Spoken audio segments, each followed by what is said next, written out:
그 첫 번째 시간으로 들어가는데, 오늘은 질문 첫 번째하고 두 번째 그렇게 나누게 됩니다.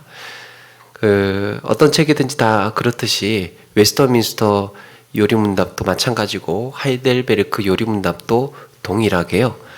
첫 번째 질문, 두 번째 질문은 이 전체 요리문답 전체에 있는 내용을 아우르는 그런 질문입니다. 그래서 성경 전체 지난 시간에 우리 교리 나누었던 그 교리가 어떻게 진행되어 가고 또 하나님의 구원이 어떤 방법으로 진행되는지 큰 골격을 이번 시간에 그렇게 같이 나누도록 하겠습니다. 하이델베르크 하니까 다소 조금 생소하게 다가올 수도 있을 것 같아요. 그런데 사실은 그 내용을 보면요, 우리가 새생명반이라든지 그동안 제자훈련이라든지 모든 성경 공부를 다루었던 내용들입니다. 제자훈련이라고 하는 내용들, 거기에 있는 내용들이 사실은 요리문답을 요약해서 제자훈련의 내용으로 들어간 거예요. 그러니까 어떤 면에서는 핵심적인 것은 우리가 알고 있어요. 그런데 이걸 요리문답으로 해서 쭉 길게, 이게 길다 보니까 그냥 10주 과정, 1년 10주 과정, 20주 과정 이렇게 압축하고 요약을 해서 제자훈련, 성경 공부 기초 과정 이런 식으로 공부를 해 왔다는 거죠. 사실은 이 요리문답이 성경 공부의 교리의 기본적인 공부 과정입니다. 그래서 경건주의라든지 또 그 청교도 시절이라든지 이게 신앙 교육이 엄격할 때에는 3년 동안 이 요리문답을 공부를 시키고 세례를 줬다 그래요. 그러니까 이 성경 교육에 신앙 교육에 있어서 정석 코스라고 생각을 하면 좋을 것 같습니다. 그러니까 알고 있는 거지만 좀 더 광범위하게 또 통찰력 있게 그렇게 본다라고 생각을 하시고, 익숙한 것은 또 반갑게 받아들이고, 또 세밀한 것은 또 이런 디테일이 있었구나라고 이렇게 또 생각하시면 좋겠습니다. 첫 번째 질문 프린트물 나누어 드린 것처럼 삶과 죽음 가운데의 유일한 위로는 무엇입니까? 삶과 죽음, 사나 죽으나 유일한 위로가 무엇입니까? 우리에게 위로를, 참 신앙교육 처음에 그 질문이 우리의 위로가 무엇입니까? 이렇게 시작을 합니다. 답을 보면 답을 이렇게 답하라는 겁니다. 이게 조금 긴데요. 우리 같이 한번 읽어볼까요? 자, 시작. 삶과 죽음 가운데 내 자신, 나의 소유가 아니며 몸과 영혼 모두가 나의 신실한 구주이신 예수 그리스도의 것입니다. 그리스도께서는 자신의 보배로운 피로써 나의 모든 죄값을 지불하셨으며 나를 마귀의 모든 권세로부터 구원하셨으며 그리스도께서 또한 나를 보존하시며 나의 하늘 아버지의 뜻 없이는 나의 머리에서 머리카락 하나도 떨어지지 않게 하십니다. 그리고 모든 일들이 나의 구원에 도움이 되도록 하십니다. 따라서 하나님께서는 성령으로서 나의 영생을 확신시켜 주셔서 나를 하여금 신실하고 자발적으로 주를 위해 살도록 하십니다. 여기에 너무나 중요한 단어들이 나오는데요.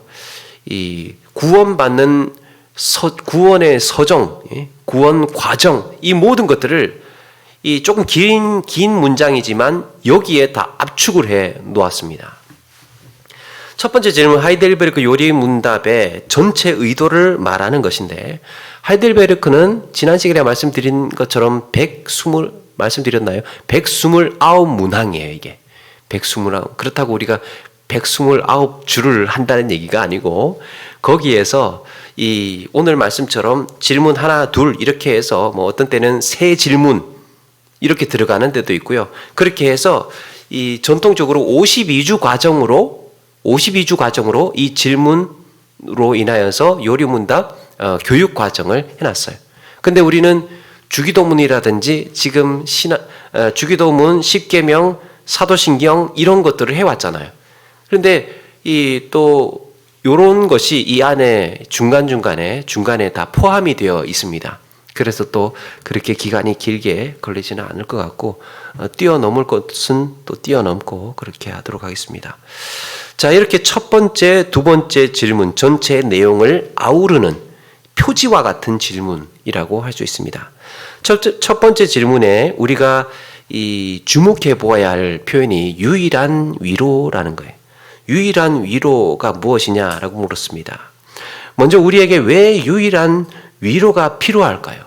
우리에게 왜 유일한 위로가 필요할까? 인간은 세상에 이 죄가 들어온 이후로 죄로 인해서 비참한 생활에 굴복하면서 살고 있기 때문입니다. 인간은 이 죄로 인하여서 비참한 생활을 하고 있습니다. 사람이 살면서 고통 겪지요, 근심을 가지지요, 불안하지요, 후회하지요. 이런 여러 가지 역기능 혹은 부정적인 것에 의해서 매우 짓눌려 있어요. 또 죽음의 두려움 가운데 살고 있습니다. 이거 얼마나 무섭습니까? 두려움이라고 한다면 사람은 누구나 죽음의 두려움을 벗어날 수 없을 겁니다. 또 심판의 두려움 가운데에도 놓여 있습니다.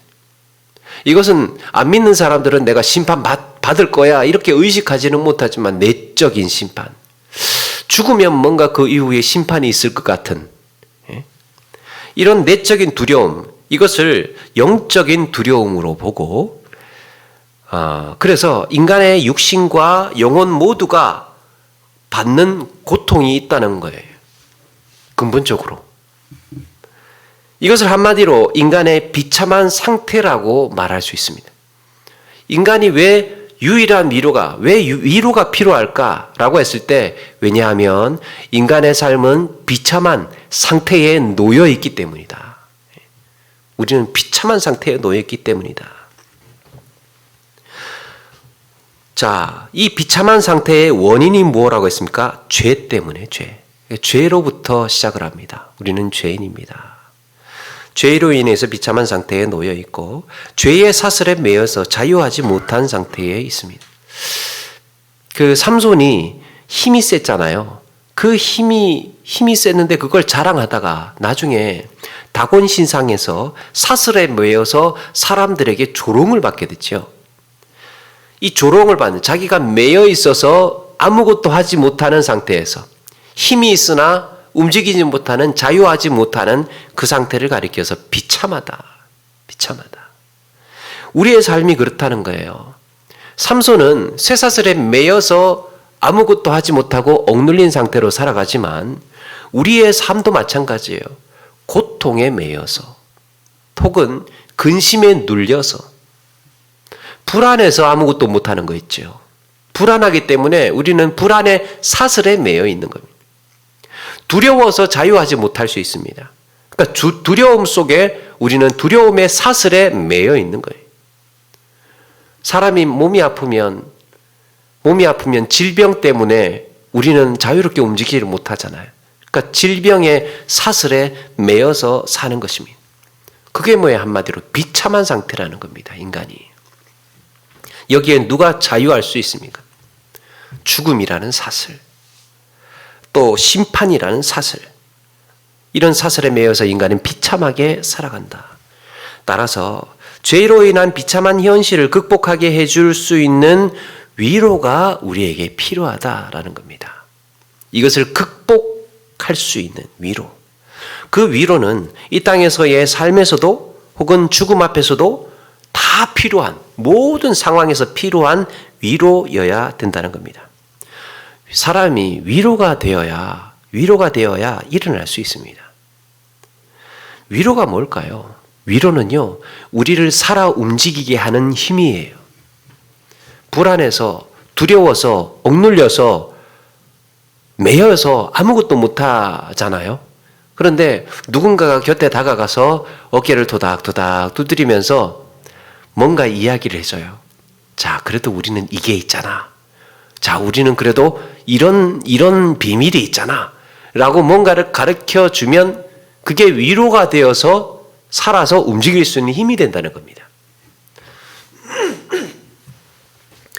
자, 사실 여기서 쓰이는 이 위로는 교리를 말합니다. 교리가 뭐라고 했습니까? 지난 시간에 우리 교리했죠. 성경의 내용이에요. 성경의 내용. 크게 봤을 때는 성경의 내용. 그 성경의 내용을 논리적으로 정리해서 체계화한 문장들을 교리라고 그랬습니다. 성경에 나와 있는 것. 이 교리를 위로라고 부르는 것은 성경에서 그렇게 말씀하고 있기 때문이에요. 하나님은 이사야 선지자를 보내서 그의 백성에게 말씀을 전파하게 하라고 하셨을 때, 이사야에게 말씀을 전파하라고 하셨을 때 이사야서 40장 1절에요. 가르쳐라 내 백성을 가르쳐라 라고 하지 않고 위로하라 내 백성을 위로하라 그랬습니다. 뭘로 위로하겠습니까? 이사야가 백성들한테 가서 한 사람 한 사람 이렇게 상담해 주면서 위로하겠습니까? 이사야는 선지자예요. 선지자의 역할이 뭡니까? 하나님의 말씀을 백성에게 전하는 역할을 하는 거예요. 이사야가 할 수 있는 위로는 하나님의 말씀을 백성에게 선포하고 전하는 역할입니다. 그러니까 우리에게 위로는 하나님의 말씀이라는 겁니다. 자, 그래서 성경은요, 어떤 면에서는 위로의 책이에요. 우리의 인생이 고단하고 사슬에 매여 있고 힘이 빠져 있고 낙심해 있을 때 이것이 우리에게 하나님의 말씀은 우리에게 오늘을 살아갈 수 있는 일용할 양식이 되는 위로의 책. 아멘입니까? 네, 위로의 책. 자, 그런데 사람들은 어떻습니까? 다른 위로를 찾는다는 거죠. 안 믿는 사람들은 인생에 다가오는 압박과 슬픔, 불안, 두려움, 고통으로부터 벗어나기 위해서 여러 가지 위로의 방법들을 찾는다는 겁니다. 무엇이 있을까? 사람들에게 위로란 무엇이 있을까? 가장 먼저 생각할 수 있는 것 뻔하죠. 돈입니다. 돈. 부를 쫓고 사치스러운 삶을 통해서 극악하게 스트레스를 받고 뭔가 확 이렇게 눌려 있을 때 써야 돼요. 돈을 써야 돼. 한번 쓰는 것으로 일시적인 위로를 얻으려고 합니다. 그런데 아무리 부를 축적하고 그를 통해서 즐거움을 누린다고 해도 세상에 돈으로 할 수 있는 것 엄청나게 많죠. 그런데 이렇게 많은 것임에도 불구하고 정작 죽음을 맞이하게 되면 또 돈이라고 해도 사람이 몸이 아프면 어떻게 하와이 여행을 갈 수 있겠습니까? 질병에 걸리면. 그러니까 이 돈이라는 것은 내가 시간이 있고 내 몸이 건강하고 이런 조건이 맞추어져야 쓰일 수 있는 위로예요. 그러니까 한시적이고 조건적인 위로인 거예요. 아무리 부를 축적해도 이렇게 이 조건이 맞지 않으면 불가능하다. 또 건강을 통해서 위로를 얻습니다. 그래, 내 사지육신 멀쩡한데 뭐가 걱정이야, 이런 거 있죠. 몸짱 만들어서 보면서 야, 나는 이렇게 몸짱이 물론 해야 되지만 이 건강을 위로로 삼습니다. 인생의 위로. 그래, 몸 건강하면 됐어. 건강하면 됐어. 건강에 집중하고 건강에 치중해. 물론 우리도 해야 하지만 그것이 우리 인생의 위로는 되지 못한다라는 겁니다. 인생이란 뭐라고 했습니까? 꽃은 시들고 풀은 마르고. 언젠가 우리는 시들고 우리는 병들고 마르는 것이 인생이에요. 인생의 건강은요, 영원하지 못합니다. 그 짧은 찰나에 우리에게 주어지는 그냥 잠깐의 이 혜택일 뿐이라는 거예요. 인간의 건강. 또 있습니다. 많은 사람들은 쾌락을 통해서 위로를 얻으려고 합니다. 쾌락, 즐거운 것, 방탕하게 사는 것. 그래서 취하고 또 쾌락을 즐기고 이렇게 해서 잠깐의 괴로움을 떨쳐버리려고 하는 거죠. 이것들 역시 진정한 위로를 주지 못하고 나중에는 허망함을 느낄 뿐입니다. 어떤 사람들은 그래 나는 내 곁에 사람이 있어. 인맥. 내 곁에 사람들이 있으니까 나는 위로가 돼. 이럴 것 같죠. 사람들이 내 주변에 이렇게 있는 것이 때로는 위로가 될 수도 있겠지만 절대적이지는 않다는 거예요. 욥을 보면서 우리가 잘 알지 않습니까? 욥이 그렇게 아파 있을 때 욥의 친구들이 찾아와서 위로를 해주는 듯 했지만 오히려 나중에는 없는 이만 못한, 가라고도 못하고 없는 이만 못한 성가시고 정말 불편하고 힘들게 하는 존재가 또 한편 사람이라는 거예요. 자, 여기서 이렇게 이 땅에서의 임시적인 것들은 우리에게 진정한 위로를 주지 못하는 헛된 것들이라는 겁니다. 제가 이런 위로들이 임시적인 것이기는 하지만 결과적으로는 헛되다라고 하는 이유가 뭐냐? 지나가기 때문입니다. 지나가기 때문에. 다 영원한 것이 아니에요. 잠깐 있다가 마는 것들이에요. 임시적이고 순간적인 대안에 불과합니다. 그래서 이 위로가 진정한 위로가 되려면 어떻게 해야 하느냐? 모든 경우에 적용이 되어야 됩니다. 모든 상황에 적합한 위로여야 된다. 모든 시간, 모든 공간, 모든 상황을 만족시키는 위로. 그래서 오직 하나님께서 주시는 것만이 우리의 위로인 줄로 믿습니다. 하나님께서 우리를 지으셨기 때문에 하나님만이 우리에게 만족한 필요 충분한 위로를 줄 수 있는 존재라는 거예요. 하나님이. 그런 위로는 충분한 것이어서 삶과 죽음 가운데에서도 우리를 낙심케 하는 일이 없다는 거예요. 죽음 가운데에도 위로를 줄 수 있는 위로가 세상에 있을까요? 죽음 앞에서도 우리에게 위로가 될 수 있는 그 위로가 있을까요? 영원한 죽음을 극복할 수 있는, 질병도 극복할 수 있는, 사람들이 다 떠나도 인간관계의 실패에서도 이 모든 것들을 극복할 수 있는, 경제적인 물질적인 문제로 인하여서 무너지고 주저앉았을 때에도 이 모든 것들을 극복하고 돌파해낼 수 있는 위로, 단 하나의 위로, 삶과 죽음 모든 것을 아우르는 위로가 바로 하나님이라는 겁니다. 하나님께서 어떻게 위로가 됩니까? 앞에 우리의 위로가 무엇입니까? 라고 했는데 거기에 답에 이런 게 있어요. 살아서나 죽어서나 나는 나의 것이 아니요 몸도 영혼도 나의 신실한 구주 예수 그리스도의 것. 그리스도의 것. 예수 그리스도의 것이랍니다. 우리가. 그분이 우리를 위해서 죗값을 치렀다는 거예요. 아까 처음에 우리 말씀드릴 때 이 인간의 비참한 상태에 놓여 있다 그랬죠. 이 비참한 상태에 놓여 있는 이유가 뭐라고 그랬습니까? 죄 때문이라고 그랬습니다. 그러면 이 비참한 상태를 해결하기 위한 근본적인 문제는 죄 문제의 해결밖에 없다는 거예요. 죄 문제의 해결밖에 없다. 그런데 유일한 위로 우리 주님께서 예수 그리스도께서 우리의 죄값을 치르셨다 그랬습니다. 베드로전서 1장 18, 19절에 너희가 알거니와 너희 조상들의 유전한 망령된 행실에서 구속된 것은 은과 금같이 없어질 것으로 한 것이 아니요. 지금 우리가 말씀드리고 있는 사라질 것으로 지나갈 것으로 한 것이 아니고 오직 흠없고 점없는 어린 양 같은 그리스도의 보배로운 피로 한 것이니라. 지금 설명드린 내용이 여기에 들어가 있습니다. 고린도전서 6장 19절 20절에 너희는 너희 자신이 것이 아니요 값으로 산 것이 되었으니 그리스도의 소유. 예수님께서 우리에게 값을 지불해 주셨습니다.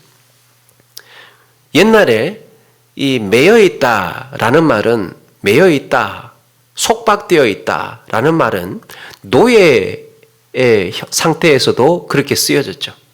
그런데 그것을 노예 상태에 있는 사람을 돈을 주고 혹은 대가를 지불하고 사오는 것, 사오는 행위. 이것을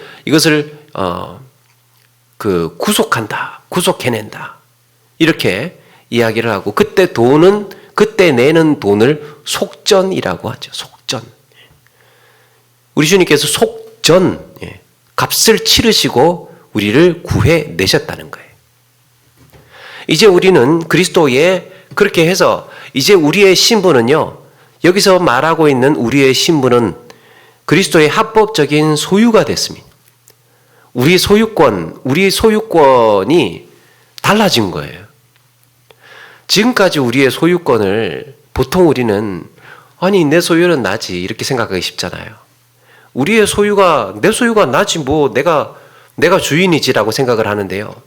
이 주인이라는 개념이 뭡니까? 주인이라는 개념이 뭐예요? 통제할 수 있는 주체가 주인 아닙니까? 통제할 수 있는 주인? 그러니까 나를 얽어매고 통제할 수 있는 주체가 주인이잖아요. 사실은 내가 지금까지 살았던 나는 내가 주인이 아니었던 거예요. 내 주인은 나를 통제할 수 있는 대상이 내 주인이었던 겁니다.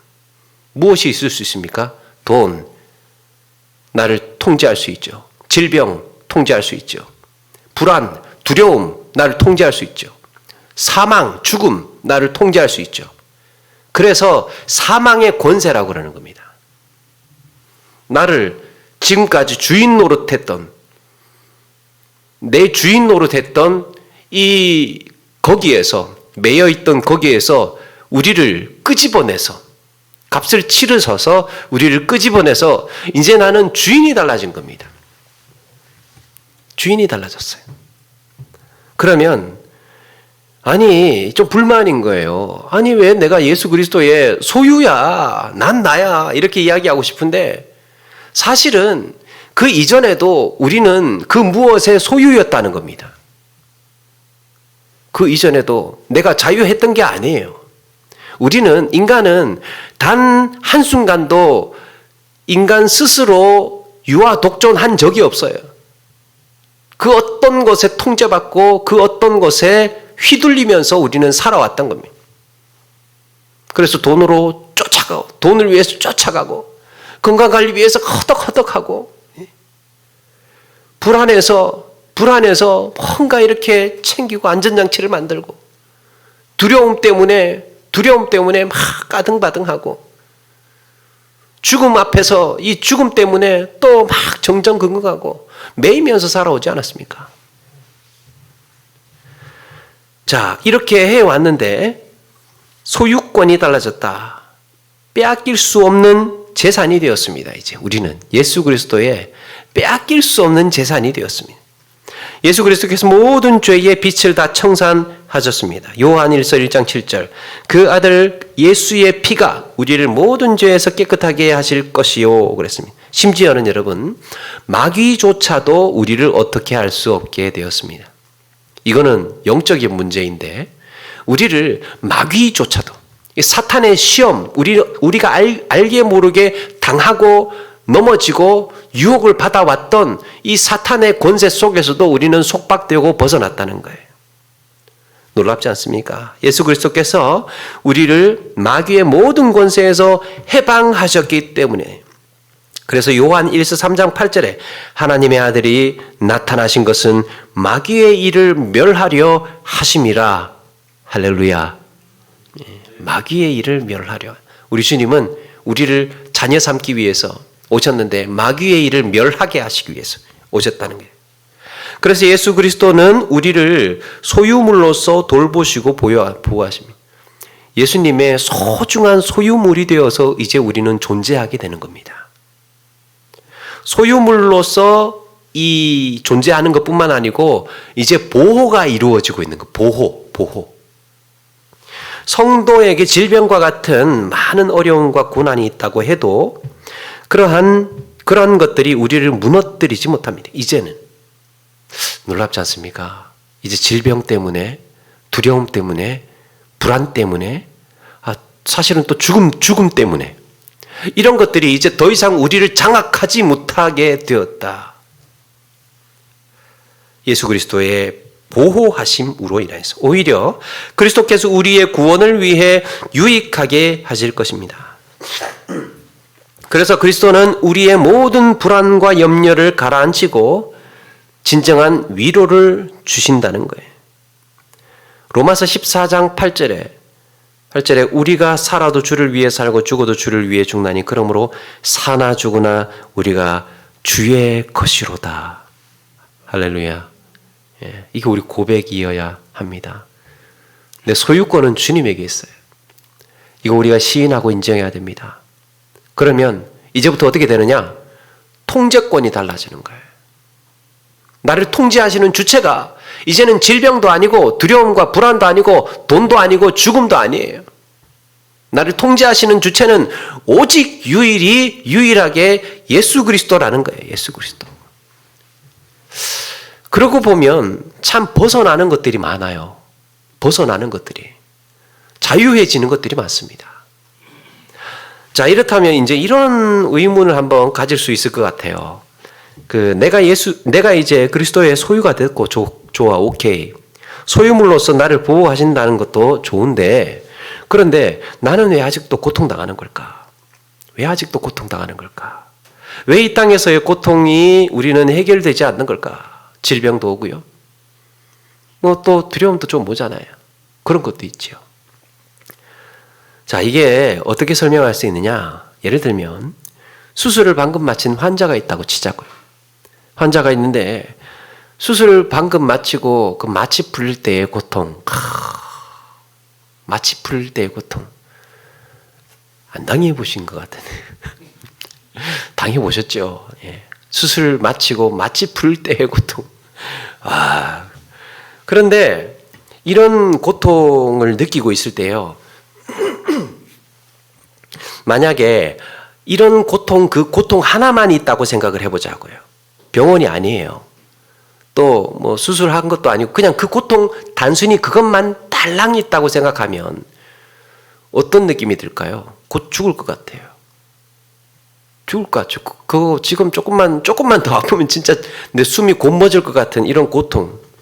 그런데 의사가 다가옵니다. 수술실 이제 회복실이에요. 또 정신 차리고 보니 의사가 또 다가와요. 그러면서 통증이 있는 것은 좋은 징조라고 이야기를 해주고 갑니다. 제가 예전에 교통사고가 나가지고 다리가 이렇게 두 개 다 다리가 부러진 적이 있어요. 그것도 이제 관절 있는 곳에 부러져가지고 꽤 회복이 오래됐습니다. 또 외상까지 있어요. 외상이 이게 확 밀리면서 찍혀가지고 그래서 어떻게 되느냐? 수술을 못 하고요. 이 다리가 이렇게 구분 약간 어긋나 있는 상태에서 수술도 못 하고 그때 제 기억을 한 보름인가 20일인가 이게 외부의 상처가 다 나아서 수술을 해야 뭐 염증이 이제 발생이 안 된다고 그래가지고 그 기다리고 있었어요. 그런데 그 의사 선생님이 아침에 와서 보더니 이렇게 만져보더니 잘못 붙었네 그러는 거예요.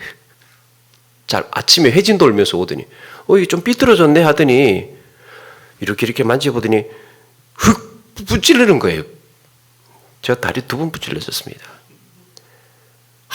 그래가지고 아침에 그 위에 난간 이거 침대 위에 난간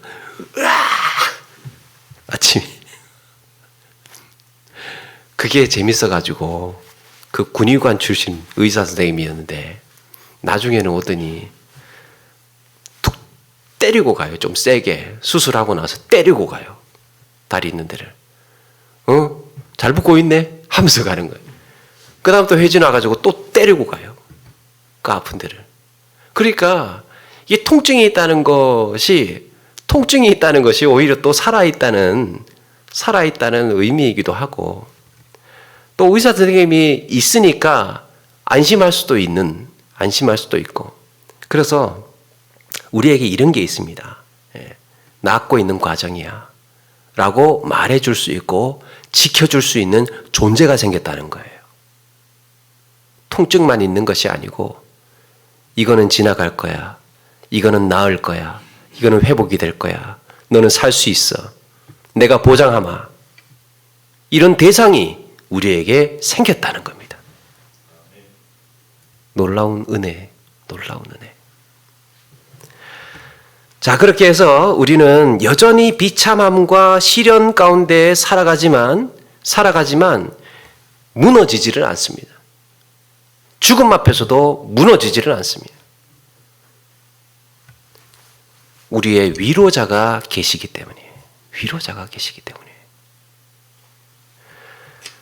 자, 그래서 보존의 은혜라는 게 있습니다. 보존의 은혜, 보존의 은혜. 인생의 수많은 어려움과 위험한 일들과 괴로움 속에서 우리는 살아가는데 염려하고 걱정하고 근심을 하게 되죠. 보통 사람들에게 늘 걱정하게 만드는 것, 우리 살아가면서 걱정스러운 것들이 있습니다. 뭘 먹고 살아야 되나? 뭘 입어야 되나? 또 집값 뭐 이런 거, 어디서 살아야 되나? 이런 거. 의식주, 먹고 입고 자는 이런 늘 걱정스러운 것들이 있어요. 그런데 예수님께서 선택한 백성을 구원하시고 보존하신다는 겁니다. 보존. 너를 지켜준다는 것. 그대로 유지시켜준다는 겁니다. 하늘아버지의 뜻 없이는 우리의 머리에서 머리카락 하나도 떨어지지 않는다고 그랬어요. 머리카락 하나도 상하지 않는다고 했어요. 그런데 우리가 하루에 우리조차도 알지 못하는 머리카락이 몇 개나 떨어지겠습니까? 엄청 많이 떨어지죠. 어마어마하게 떨어집니다. 그런데 우리조차도 알지 못해요. 우리의 상실, 우리가 놓치면서 사는 것, 내가 손해보는 것, 이런 것들을 우리조차도 사실은 인식하지 못하는 것들이 너무나 많습니다. 삶에서. 그런데 하나님께서 이 모든 것들을 관장하시고 주님께서 모든 것들을 관장하시고 지켜주신다라는 겁니다. 하나님 아버지께서 우리를 그렇게 돌보시고 보존해 주신다는 겁니다. 내가 알지 못하는 것, 머리카락 하나조차도. 다니엘은 사자굴에서 몸이 상하지 않았습니다. 보존. 사도 바울은 섬에 그렇게 표류가 되었음에도 불구하고, 그렇게 파선이 되었음에도 불구하고, 뱀에 물렸음에도 불구하고 보존이 되었어요. 상하지 않았습니다. 갈 바를 알지 못했던 야곱을 하나님께서 인도해 주셨습니다. 장래가 캄캄했던 그 팔려갔던 요셉, 애굽에 팔려갔던 요셉조차도 하나님께서 인도해 주셨습니다. 그러니까 우리에게 이제 중요한 것은 상황이 중요한 것이 아닙니다. 어떤 형편에 처해져 있나, 어떤 형편에, 어떤 조건에, 어떤 상황에 처해져 있느냐가 중요한 것이 아니고 우리의 인생을 누가 통제하고 있느냐가 중요한 겁니다. 나의 생명, 나의 인생을 누가 인도해 주시고 누가 통제하시느냐가 중요한 거예요. 질병이, 죽음이, 두려움이, 불안이, 부와 재물이 나를 통제하지 못한다라는 선언. 모두가 하나님의 보존의 은혜입니다. 내가 너를 지켜준다. 그래서 이런 고백을 하게 됩니다. 그리스도께서는 성령으로 나의 영생을 확인시켜 주셔서 지금부터 나로 하여금 신실하고 자발적으로 주를 위해 살도록 만드십니다. 자, 우리가 이렇게 보존, 하나님의 통제, 하나님의 보호와 인도하심을 받게 됨으로 인하여서 이제 우리가 어떻게 된다는 겁니까? 자발적으로 주를 위해 살도록 만드십니다. 구원의 확신이 우리에게 위로가 됩니다. 구원의 확신은 성령의 도우심으로 확신을 얻을 수 있고, 만약에 우리의 자신의 구원에 대해서 확신을 스스로 가질 수가 없죠. 사람은 불안할 수밖에 없습니다. 나 스스로 나를 어떻게 보증합니까? 또 상상력이나 감정으로도 우리의 구원을 보증하지를 못합니다. 그래서 성경의 내적 증거를 통해서 말씀에서 가르쳐주고 있는 성령의 내적 증거를 통해서 우리의 하나님의 선택된 자녀라는 확신을 우리는 가질 수 있습니다. 성령께서 어떻게 확신을 해주십니까? 성경 구절에 로마서 8장 16절에 하나님의 자녀임을 증거해 주시고요. 또 로마서 5장 5절에 하나님의 사랑이 우리에게 부어졌음을 확인해 주십니다. 에베소서 1장 13, 14절에 영원한 생명에 대한 확신을 주셨습니다. 성령께서 하시는 일이에요. 성령께서 우리에게 확신을 주시는 일. 그래서 그리스도에게 속해 있다는 것은 이 땅에서의 삶에서나 죽음에서 모두 완전한 위로가 되는 줄로 믿습니다. 그리스도께 속해 있다. 그리스도의 것이다. 내가 예수 그리스도의 것이다 라는 것 하나만으로도 우리에게 이 삶과 죽음을 모두 극복해낼 수 있는 완전한 위로가 된다라는 겁니다. 인생에 이런 확신이 있는 자는 주를 위해서 살게 하시는데 이것조차도 우리에게 위로가 됩니다. 참 그게 여기에서 끝나는 것이 아니고 그럼 내가 이제 주님을 위하여서 살아야 되겠다. 내가 내 주인이 이제 바뀌었잖아요. 이전에는 질병이 들어와서 질병 위하여서 살았고, 죽음이 두려워서 죽음 위하여서 살았는데, 돈이 두려워서 돈을 위하여서 살았는데, 이제는 두려운 존재는 하나밖에 없어요. 예수 그리스도. 주님밖에 두려울 존재가 없어요. 그래서 주님을 위해서 사는 겁니다. 나를 통제하시는 나의 주인이시기 때문에. 그래서 주님을 위해서 살아야 되겠다라는 마음을 가지게 되는데 이것조차도 우리에게 위로가 된다라는 거예요. 인생의 목적을 어디에 두어야 하겠습니까? 이 땅의 일시적인 것에 목적을 둔다면 우리는 위로는 고사하고 실망으로 끝나죠. 모든 것이 일시적이고 임시적이기 때문에 인생 자체에 목적을 두면 결국 허무한 것들로 끝납니다. 인생은 무능해서 그 어떤 것도 이룰 수 없고 이루었다 하더라도 죽음으로 모든 것을 끝나게 만들어버립니다. 인생에서 우리의 위대한 업적을 이루었다 하더라도 죽으면 끝나는 거. 내 뒤에 누군가 나를 기억한다고 해도 내가 죽었는데 무슨 소용이 있습니까? 끝났습니다. 그러므로 인생의 바른 목적과 목표는 주를 위해서 사는 것입니다. 주를 위해서 사는 것, 주를 위하여서 사는 것이 왜 의미가 있고 가치가 있습니까? 주님은 영원하기 때문이에요. 우리가 바라보고 위하여서 사는 그 대상은 나의 주인은 영원한 존재이기 때문에 우리의 생사와는 상관없이 우리가 하는 일이 의미가 있고 영원하다. 가치가 있다라는 겁니다. 주를 위해서 사는 것, 우리 자신을 부인하고 그리스도의 일을 위해서 사는 것을 말하죠. 이게 우리를 위한 위로이기도 하다. 이렇게 주를 위해서 살기로 작정하고 주를 위해서 사는 삶은 하나님의 계명을 지키는 데 있어서 신속하고 온전함을 추구하게 한다 그랬습니다. 주를 위해서 사는 주를 위해서 살아야 되겠다라는 의지는 어떤 것에 도움을 주느냐? 계명 지키는 데 도움을 준다는 거예요. 내가 주님을 위해서 살아야지 라는 마음의 각오와 결단과 다짐이 어떻게 도움이 되느냐? 하나님의 말씀 지켜야 되겠다 라는 의지로 나타난다라는 겁니다. 계명 지키는 데에 하나님을 위해서 살아야지라는 마음이 없는 사람은요, 계명 지키는 데 매우 어렵습니다. 온전함을 추구하게 한다는 거예요. 우리 온전하게 성장하고 성숙하는 데에 도움을 준다는 겁니다. 우리 스스로 운동해야 하지, 우리 스스로 운동해야 성장하지 않습니까? 매일 주는 밥만, 영양값만 공급받는다고 되는 것이 아니고 내 안에서 활동하고 작동이 일어나야 되는 거예요. 그래서 주를 위해서 살아야 후회가 없고 공허함도 없다. 오히려 가장 귀한 것을 얻은 만족과 위로가 넘치는 삶이 된다라는 겁니다. 우리가 이 주님의 일을 위하여서 하는 일에 대한 보람과 또 가치와 의미를 알면 내 마음이 참 뿌듯해지고 만족스러워져요. 그거 알아야 된다는 겁니다. 자, 그래서 진정한 하나님의 백성은 자기 중심을 따라서 사는 자들이 아니다. 자신의 뜻을 성취하기 위해서 사는 인생도 아니다. 그리스도에게 속한 자는 자신이 즐거워하던 죄에서 떠났으며 자기 자신을 완전히 그리고 기꺼이 그리스도에게 드린 사람이에요. 드린 사람.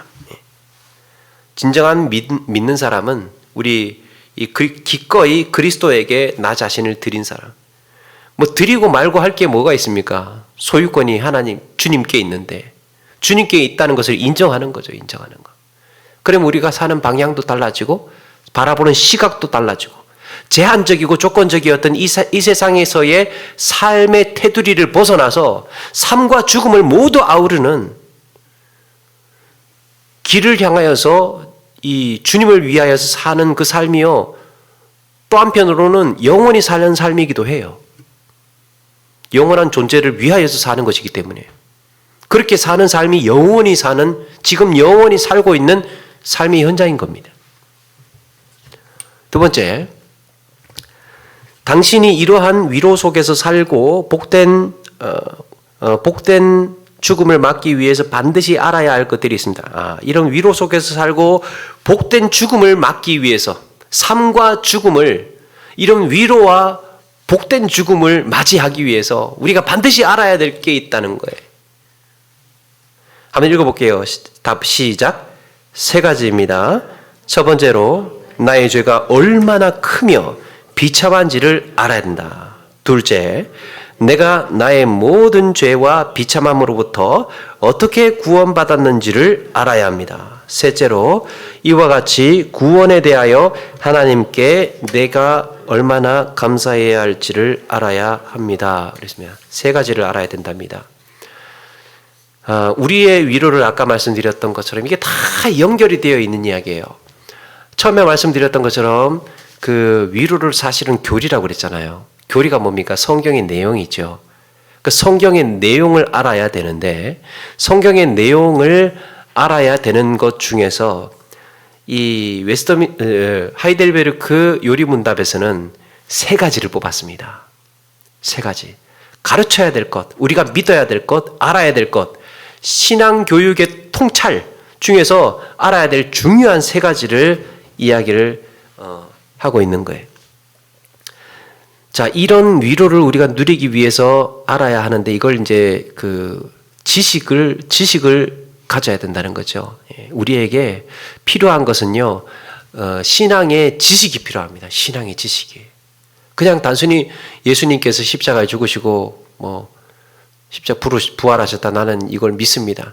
이 정도로 끝나지 말고 뭔가 좀 왜 십자가에 죽으셨는지 어떻게 오셨는지 지금 우리가 하고 있는 것처럼 하고 있는 모든 내용들의 원인과 결과와 이유들을 좀 이해하고 이 하나의 어떤 지식으로 가지고 있어야 흔들리지 않을 수 있습니다.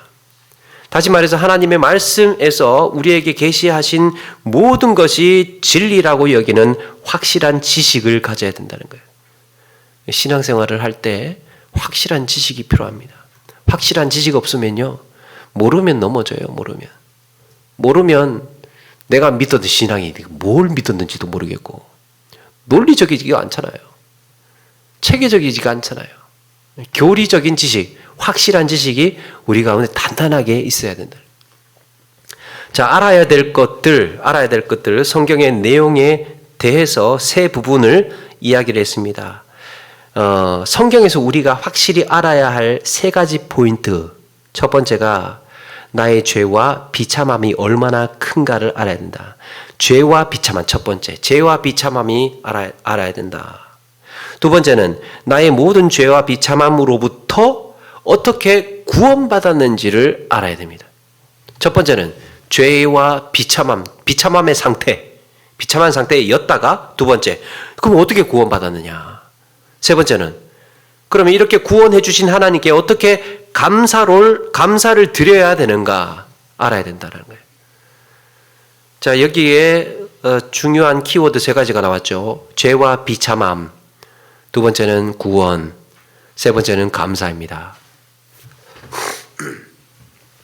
자, 그런데 이 세 가지를 얼마나 어떻게 아는 것이 매우 중요하다라는 거예요. 뭐라고 했습니까? 나의 죄와 비참함이 얼마나 큰가.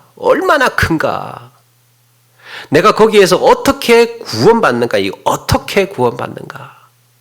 내가 하나님께 어떻게 감사를 드려야 하는가 하는 것이 중요합니다. 바로 이런 것을 성경은 우리에게 계시해 주고 있다는 거예요. 성경은 우리에게 뭘 가르쳐 줬느냐? 너희들이 죄인이다. 그리고 또 얼마나 죄인인지를 우리에게 가르쳐 주고 있다는 거예요. 두 번째, 우리를 예수 그리스도께 어떻게 구원해 주셨는가를 가르쳐 주고 있다. 세 번째, 그 다음에 이런 구원을 얻은 우리가 이제 하나님께 어떻게 감사하면서 살 수 있을까를 가르쳐 주고 있는 거예요. 세 가지 정말 핵심적인 성경의 포인트 아닙니까? 죄와 구원과 감사의 삶. 그래서 예를 들어서 에베소서 5장 8절에 이런 내용을 하나로 요약해 주고 있는데요. 너희가 전에는 어둠이더니 이제는 주 안에서 빛이라 빛의 자녀들처럼 행하라. 세 가지가 다 들어가 있죠. 전에는 어둠이었답니다. 그 다음에 주 안에서 이제 빛이랍니다. 그리고 어떻게 해요? 빛의 자녀들처럼 행하는 것. 세 가지를 이야기하고 있습니다. 로마서, 복음의 핵심이라고 이야기를 하는 이 성경에서 이 복음 중에 복음이라고 이야기를 하는 로마서 전체 구조가 그렇습니다. 로마서 1장 18절에서 32절까지가 우리의 죄와 비참함을 이야기하고 있어요. 그 다음에 3장 21절에서 11장 36절까지는 구원에 대해서 말하고 있습니다. 3장 21절에 11장 36절. 그 다음에 세 번째는 12장 1절에서 16장 27절까지는 감사에 대해서 말씀하고 있습니다. 죄와 비참함, 구원, 감사, 이 세 가지를 사실 이렇게 이 세 가지가요 서로 구분을 할 수는 없지만 구분해서 이야기는 할 수 있지만 구분해서 죄는 죄로 구원은 구원대로 이렇게 구분을 해서 우리가 이렇게 이야기는 할 수 있지만 사실은 이걸 하나로 한 세트로 우리는 알고 있어야 되는 겁니다. 죄만 알고 있어서도 안 되고 구원만 알고 있어서도 안 되고 그리스도의 삶이 어떻게 해야 되느냐 생활 이런 것을만 이것만 알고 있어서도 안 된다는 거예요. 내가 왜 감사의 생활을 해야 되느냐? 어디서부터 시작됩니까? 비참한 죄에 얼마나 죄인이었느냐. 그 다음에 어떻게 구원을 받았느냐. 이런 구원을 받았기 때문에 감사의 생활을 하는 거예요. 나무도 그렇죠. 나무를 구분을 하면 뿌리부터 시작해서 뿌리, 줄기, 나뭇잎, 뿌리, 가지, 나뭇잎 이렇게 구분할 수 있지 않습니까? 그런데 이거 하나만 뿌리만 가지고는 이야기가 되지 않죠. 세 가지가 같이 있어야 하나의 나무인 것처럼 구원에 대한 지식도 세 가지가 신앙에 대한 지식도 세 가지가 큰 세 가지의 이 골격이 같이 어우러져 있어야 이 바른 지식이라고 할 수 있습니다. 올바른 신앙 지식이 이게. 자, 이렇게 우리가 얼마나 이렇게 비참한 죄인이었는지를 알아야 됩니다. 우리가 얼마나 죄인이었는지를 깨달아야 하는 것이 중요하고요. 그 다음에 이런 죄인이었는데 이제 우리는 어떻게 그 구원의 과정이 이루어졌는지 예수 그리스도께서 우리를 어떻게 구원을 하셨는지 두 번째. 세 번째는 이제 우리는 어떻게 감사의 삶을 살아야 될까 이런 것들을 하이델베르크 요리문답 전체가 나누어서 가르쳐주고 있다라는 겁니다. 그래서 다음 주일부터 이제 2주부터 4주까지가 이제 계속 말씀드릴 것이기 때문에 2주부터 4절 요리문답 3문에서부터 11문까지는 죄와 비참함에 대해서 이야기를 해줍니다. 죄와 비참함에 대해서 죄에 대한 각성. 그래서 죄에 대해서 우리가 얼마나 죄인이었는가를 깨닫게 해주고 그 다음에 내가 얼마나 죄인이었는지를 깨닫게 되면 어떻게 되느냐? 구원에 대한 갈망이 생깁니다. 구원에 대한 갈망. 구원에 대한 필요성, 절박성, 갈망 이걸 우리가 가지고 있어야 된다는 거예요. 이런 구원에 대한 갈망도 가지고 있고 또 하나는 그러기 때문에 구원의 은혜가 큰 겁니다. 이게 있어야 구원에 대한 절박함과 나의 상태가 어떠한지를 확실히 알고 있어야 그 다음에 그래야 구원에 대한 기쁨과 감사와 은혜가 큰 거예요. 그러면 이제 이런 감사가 크기 때문에 자발적인 뭔가가 나오잖아요. 자발적인. 너무 고마워서 어떤 경우에는 진짜 그 집사람이 너무 고마워가지고 내가 김치라도 좀 갖다 드려야 되겠다 이런 마음이 생기잖아요. 자발적으로. 뭔가 좀 해드려야 되겠다 이런 마음이 생기잖아요. 자발적으로. 그게 감사의 삶인 겁니다. 구원받았다 그래가지고 구원받았어 끝 이걸로 구원받았어 끝 감사의 삶은 안 살아도 돼. 그냥 구원받았는데 뭐 이거는요 말이 안 되는 거예요. 구원에 감격이 없는 사람이 하는 이야기입니다. 그러면 다시 소급해서 들어가면 한 단계 더 소급해서 들어가면 내가 어떤 죄인인지를 모르는 거예요. 내가 얼마나 비참한 죄인인지 내가 얼마나 비참한 상태에 있는지 구원을 얼마나 갈망하고 있는지를 조차도 모르는 사람이에요. 구원 받았는데 뭘 이걸로 끝나면 뭐 주의를 지켜야 돼 뭐 이런 식으로 막 타협을 막 하죠. 막 예배 뭐 구원 받았네 막 상황에 따라서 하는 거지. 형편 따라서 막 이러면서 상황에 따라서 이렇게 나오는 겁니다. 그걸 물론 우리가 직접적으로 비난을 하자는 게 아니고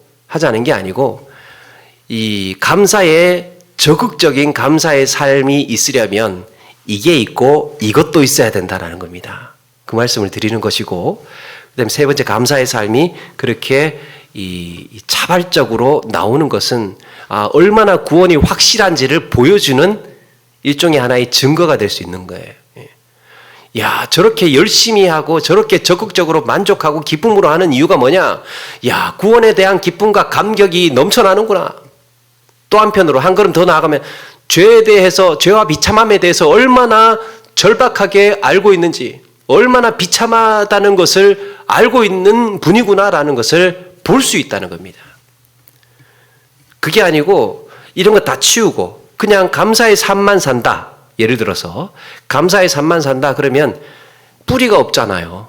내가 왜 감사의 삶을 사는지를 뿌리가 없잖아요. 근데 이유가 있어요. 사람들이 칭찬해 주니까 그 이유 될 수 있겠죠. 그런데 칭찬이 어느 날 사라졌단 말이에요. 그러면 봉사하고 헌신하는 삶이 끊어지는 겁니다.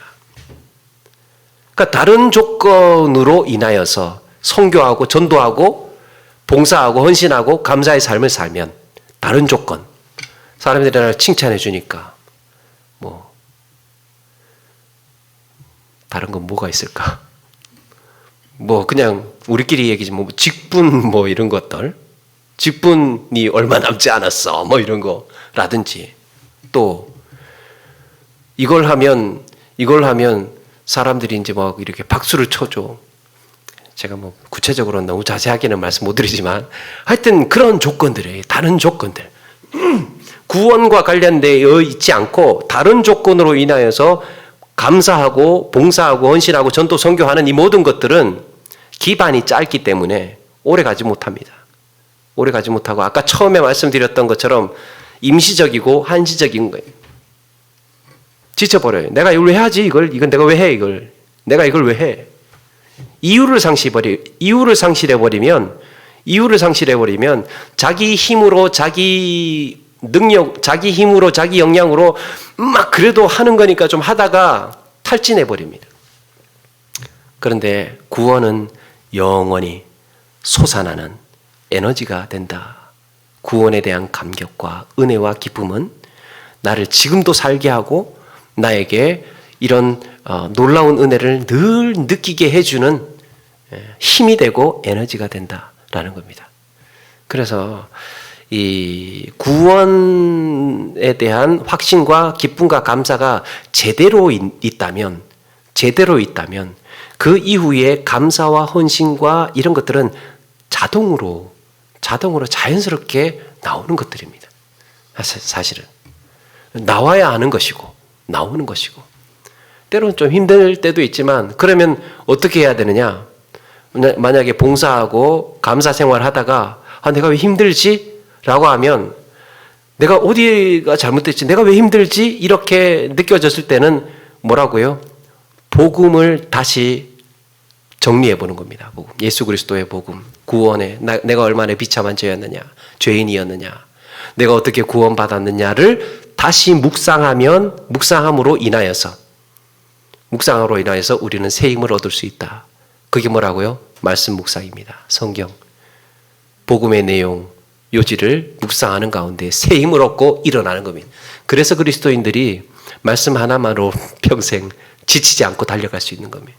우리는 그렇게 달려왔고 우리의 조상들도 그렇게 달려왔습니다. 너무 중요하지 않습니까, 이거? 진짜 제가 하면서도 이거 진짜 우리 교인들 다 들어야 되는데, 다 정말 들었으면 좋겠는데, 주일날 했으면 좋겠는데 하는 그런 생각도 드는데, 하여튼 어떤 방식으로든지 같이 그렇게 공감하고 나눴으면 좋겠고요. 이게 이제 신앙교육의 첫 단추로 그렇게 되었습니다. 마무리하도록 하겠습니다. 하이델베르크의 이제 전체가 죄와 비참함, 그 다음에 구원, 감사였고, 이걸 이제 그 신앙교육의 뼈대를 여기서는 이제 세 가지 주제로 이야기를 해요. 세 가지 주제. 그게 이제 사도신경, 십계명, 주기도문입니다. 그 성경에서 이야기는 했지만 그 성경에 나와 있는 것을 추리고 핵심적인 포인트를 보자면, 기도는 주기도문에서, 계명은 십계명에서, 그리고 전체적인 것을 아우르는 게 뭡니까? 사도신경이에요. 사도신경. 그래서 이 사도신경과 십계명과 기도, 이걸 3G라고 한대요. 3G. 제가 보고 있는 책이 그 네덜란드의 교수님이 이제 하이델베르크 요리문답 해설이라는 책을 보고 또 몇 권 이제 다른 거 참고해서 몇 권을 보고 이제 이걸 준비하고 있는데요.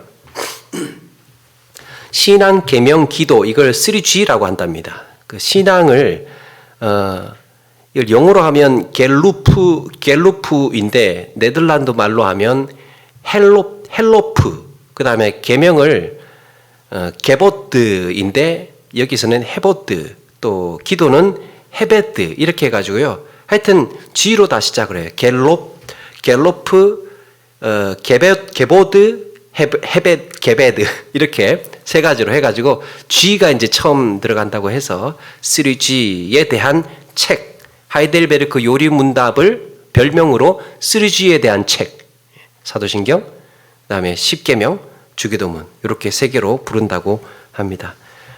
삶 속에서 우리는 어떤 위로를 구하며 기다리며 살아가고 있는가?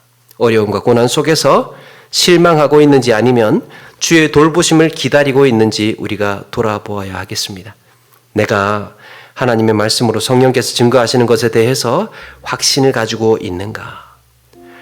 주님의 소유된 자로서 우리의 몸으로, 내 몸으로 하나님의 영광을 돌리면서 살아가고 있는가? 이런 충성과 헌신을 우리 요리문답 다시 한번 생각하고 돌아보는 가운데에 충성과 헌신의 삶, 이게 기쁘기 때문에 하는 것이고 만족하고 행복하기 때문에 해나가는 것이다 라는 것을 다시 한번 돌아보면서 이런 위로가 우리 저와 여러분들 가운데에 있기를 주의 이름으로 축원합니다.